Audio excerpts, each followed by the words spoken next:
నమస్తే. నేను మీ జర్నలిస్ట్ సిద్ధు. ఒడిశాకి సంబంధించిన ఒక వీడియో అయితే ఇప్పుడు వైరల్ అవుతుంది.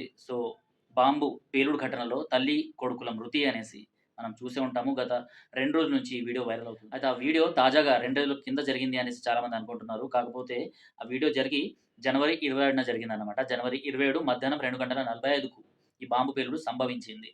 అంటే జనవరిలో జరిగింది.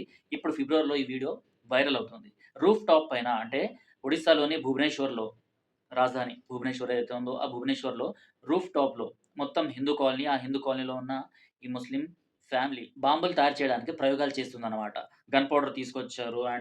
ఆ బాంబుకి కావాల్సిన అన్ని ముడి సరుకులు ఇవన్నీ తీసుకొచ్చి అదేదో కాలనీ వాళ్ళ కోసం వంటలు చేస్తున్నట్టు ఇంటి పైకప్పు పైన వీళ్ళెక్కి అక్కడ గన్ పౌడరు మిగిలిన ఏవైతే ధాతులున్నాయో వాటన్నిటిని కలిపి అక్కడ బాంబులు తయారు చేస్తున్నారన్నమాట. అయితే నిష్పత్తి ఏదైతే ఉంటుందో, ఏదైతే ఈక్వేషన్ వీళ్ళు చేయాలో ఆ బాంబుని తయారు చేయడానికి ఏదైతే గన్ పౌడరు లేకపోతే ఇంకా ముడి సరుకులు ఏవైతే కలపాలో, ఆ కలిపే ప్రక్రియలో బాంబు పేలుడు సంభవించింది. సో, అప్పుడే అక్కడే ఈ తల్లి, కొడుకులు షానవాజ్ మలిక్ అండ్ వాళ్ళ తల్లి ఇద్దరు అంటే బాంబు తయారు చేసే చాలా దగ్గరగా వీళ్ళిద్దరున్నారు. వాళ్ళిద్దరికి సపోర్ట్ చేస్తూ ఇంకో ఇద్దరు అమ్మాయిలున్నారనమాట. ఈ నలుగురికి ఆ బాంబు పేలుడు తాకిడికి వీళ్ళ ఒళ్ళంతా కాలిపోయాయి.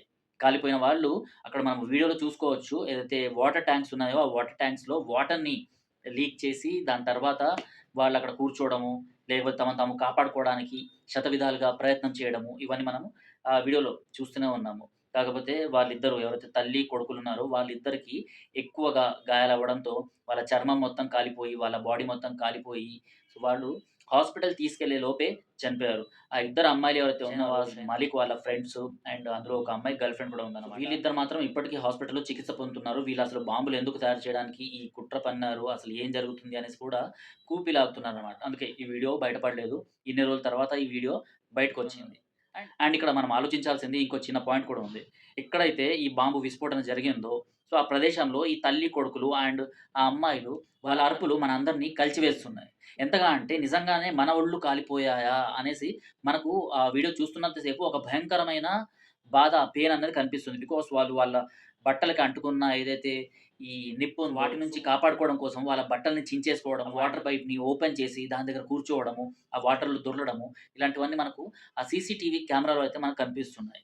నిజంగా వాళ్ళ అరుపులు ఎంత భయానకంగా ఉన్నాయి అంటే రాక్షసులు ఎవరైతే ఉన్నారో వాళ్ళకు ఇలానే జరగాలి అనేసైతే నాకనిపిస్తుంది. ఎందుకంటే వీళ్ళు ఇదే బాంబుని కనుక అమాయకుల పైన, లేకపోతే రద్దీ ఉన్న ప్రదేశాల్లో, లేకపోతే ఈ మన రవాణా వ్యవస్థలున్నాయో, వాటిపైన ఇవన్నీ ప్రయోగిస్తే అక్కడ ఈ ఆవేదన ఉండదా?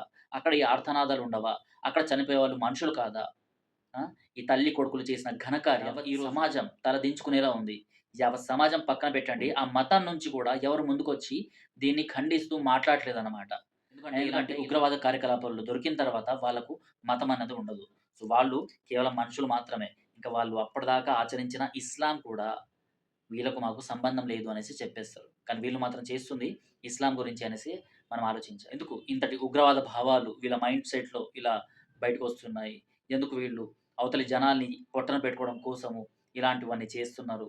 ఎందుకు ఇలాంటివన్నీ జరుగుతూనే ఉన్నాయి? ఎంతో ఇంటెలిజెన్స్ ఇవన్నీ ఉన్నా కూడా ఎందుకు ఇలాంటి వాళ్ళని ఈ స్లీపర్ సెల్స్ ఎవరైతే ఉన్నారో వీళ్ళని పట్టుకోవడానికి ముందుకు రావట్లేదు? ఎందుకు ఈ పొలిటీషియన్స్ వీళ్ళని రక్షించడానికి, వీళ్ళని మైనారిటీ ఓట్ బ్యాంక్‌గా చూస్తూ రక్షించడానికి ముందుకొస్తుంది అన్నది కూడా మనము ప్రశ్నించుకోవాలి. ఎందుకంటే ఈ బాంబ్ బ్లాస్ట్ ఏదైతే విస్ఫోటన జరిగిందో ఇదంతా ఒక హిందూ క్రౌడెడ్ ఏరియాలో అన్నమాట. ఆ అపార్ట్‌మెంట్‌లో సుందర్‌బన్ అనేసి ఆ ఏరియాలోని అపార్ట్‌మెంట్‌లో పైభాగంలో ఇదంతా జరుగుతుంది. అదేదో వాళ్ళు వంట వార్పులు చేస్తున్నట్టు ఎంచక పదార్థాలు, ఈ గన్ పౌడర్ ఇవన్నీ ఒక చోట తీసుకెళ్ళి సో, ఇంటి పైన మామూలుగా మనము అంటే ఎక్కువ మంది చుట్టాలొచ్చినప్పుడు మనం ఏం చేస్తాము రూఫ్ టాప్ పైనే కదా! ఈ వంటలు, వార్పులు ఇవన్నీ చేసేది. అలా వీళ్ళందరూ బాంబులు యథేచ్ఛగా తయారు చేస్తూ మమ్మల్ని ఎవరేం పీకలేరు అనేసి ఇలాంటివన్నీ చేస్తున్నారు. కానీ బాంబు పేలుడైతే అక్కడ సంభవించింది. వీళ్ళు భాగంగా వీళ్ళు చనిపోతే స్వర్గానికెళ్తారు. 72 హూర్స్ అంటే వీళ్ళకు కన్యలు అక్కడ వెయిట్ చేస్తా ఉంటారు అనేసి ఏదైతే వీళ్ళు మాట్లాడుకుంటా ఉంటారు కదా! అలా వాళ్ళ దగ్గరికైతే వీళ్ళు చేరిపోయారనేసి ఒరిస్సా ప్రభుత్వం అయితే ఇప్పటికే హై అలర్ట్ అయితే ప్రకటించింది. ఆ ఏరియా భువనేశ్వర్‌లోని ప్రతి క్రౌడెడ్ ఏరియాస్, మైనారిటీ ఏరియాస్‌లో సోదాలైతే నిర్వహిస్తూనే ఉంది. ఇంకా ఎవరు ఎక్కడ నక్కి ఉన్నారు? ఎలాంటి వాళ్ళు ఈ బాంబు అండ్ ఎవరెవరు ఇందులో పాలు పంచుకుంటున్నారు అనేసి మొత్తం గవర్నమెంట్ ఆరా తీస్తూనే ఉంది.